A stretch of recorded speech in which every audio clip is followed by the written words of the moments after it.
જય જવાન, જય કિસાન દોસ્તો, જય યુવાન।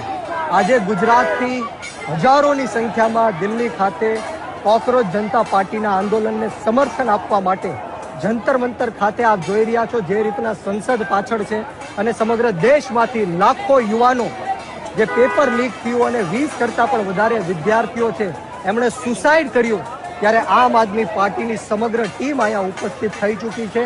આમ આદમી પાર્ટી યુથ વિંગ, CYSS, મહિલા વિંગ તમામ લોકો આજે દિલ્હી જંતર મંતર ખાતે હજારો લાખોની સંખ્યામાં જે યુવાનો આજે અહીંયા ઉપસ્થિત થયા છે।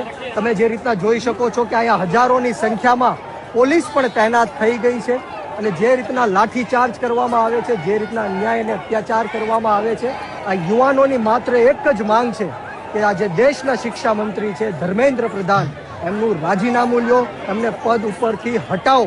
પરંતુ આ નરેન્દ્ર મોદીની સરકાર, આ ભારતીય જનતા પાર્ટીની સરકાર, આ અમિત શાહની સરકાર યુવાનોનું એક પણ માનવા માટે તૈયાર નથી। ત્યારે આવનારા દિવસોમાં શહીદ આઝમ સરદાર ભગતસિંહના માર્ગ ઉપર આંદોલન કરવાની અમારી તૈયારી છે અને આવનારા દિવસોમાં ટૂંક જ સમયમાં ગુજરાતની અંદર પણ આજે નીટનો પેપર લીક થયો છે અને અનેક લોકોએ જે સુસાઇડ કર્યું છે એમના સમર્થનમાં અને એમને ન્યાય અપાવવા માટે અને ધર્મેન્દ્ર પ્રધાનનું રાજીનામું લેવા માટે ગુજરાતમાં પણ હજારોની સંખ્યામાં અમે આંદોલન કરવા માટે જઈ રહ્યા છીએ।